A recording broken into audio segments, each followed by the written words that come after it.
The rain struck the metal roof of the abandoned warehouse like 1,000 tiny fists, echoing through the vast, empty space.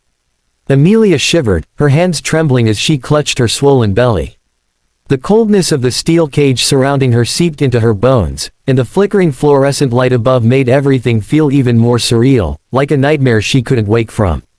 Her breath formed small white clouds in the chilly air, proof that the place had no heating, no comfort, no humanity. She had never imagined her life would come to this. Once, she had been married to Ethan Hale, a millionaire entrepreneur loved by the media and admired by the business world. She had believed his charm, his promises, his sweet words. She had trusted him with everything she had. But he had changed slowly, then suddenly, late nights, secretive phone calls, arguments that intensified with every passing week. And then came Cassandra. Cassandra, the mistress with a model's face and a heart made of glass and poison. She treated cruelty like a hobby and manipulation like an art. Amelia had sensed her presence in Ethan's life long before she knew her name. She saw it in his cold eyes, in the silence between their breaths, in the way he flinched when she touched him. And when Cassandra finally stepped into their lives openly, Ethan didn't bother hiding anymore. He embraced the chaos she brought like a man possessed. Now, Amelia knelt in a cage like a prisoner, a woman 8 months pregnant with a child she had always dreamed of having. Her lips were cracked, her knees bruised, and her heart kept breaking over and over again as she wondered how someone she had loved so deeply could watch her suffer like this. Cassandra's high heels clicked loudly as she approached, her laughter sharp as glass. Ethan walked beside her, his expression unreadable, but his body language dripping with detachment. "There she is," Cassandra cooed mockingly. "Our little pet." Amelia forced herself not to cry again. She had cried enough. Instead, she lifted her chin and met Cassandra's eyes with a strength she didn't feel. "Please," she whispered, "let me go home." Cassandra smirked cruelly. "This is home now." She reached through the bars and grabbed Amelia's chin roughly, squeezing until Amelia winced. Ethan watched silently, his jaw tight, but he didn't stop Cassandra. He never stopped her. "You know," Cassandra said softly, venom hidden behind her sweetness, "I used to think you were strong.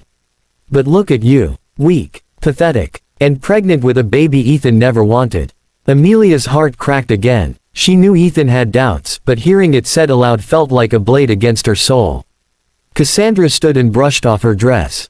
"We'll come back later. Don't go anywhere." Her laughter echoed as she and Ethan walked away, the heavy metal door slamming behind them. The warehouse fell silent again, except for the soft patter of rain. Amelia curled into herself, wrapping her arms around her belly protectively. "I'm here," she whispered to her unborn child. "I'm not giving up. Not on you." Hours passed. Maybe days, she couldn't keep track anymore. Every time she closed her eyes, she imagined escaping. She imagined holding her baby. She imagined being free. Hope flickered inside her like a dying flame, but even the smallest flame could survive a storm. One night, when the thunder outside shook the walls, Amelia heard a sound she hadn't heard before, footsteps, but heavier, slower, uncertain. The warehouse door creaked open, and for a moment fear paralyzed her. She expected Cassandra's cruel smile. Instead, a man in a maintenance uniform stepped inside, shining a flashlight around.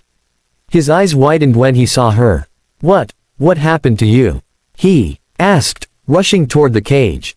Amelia sobbed with relief. "Please, help me. They locked me in. I'm pregnant." The man knelt beside her cage, fumbling with the lock. "Don't worry. I'll get you out." It took minutes, but to Amelia, it felt like years. When the lock finally snapped open, she nearly collapsed into his arms. He supported her carefully, helping her walk. "I'm Miguel," he said gently. "I clean this place sometimes. I didn't know anyone was in here." "Thank you," she whispered. "Thank you." Miguel led her outside into the stormy night and helped her into his old pickup truck. As the headlights cut through the rain, Amelia looked back at the warehouse, the place that had nearly become her grave. She vowed she would never return. Miguel drove her to the nearest hospital. Doctors and nurses rushed to her side, shocked by her injuries and condition. She spent days recovering, and each passing moment filled her heart with both dread and determination. The world believed Ethan Hale was a loving husband, a respected millionaire, a man of integrity. No one knew the truth. No one knew the cruelty hiding behind his perfect smile. But Amelia knew something else too. No one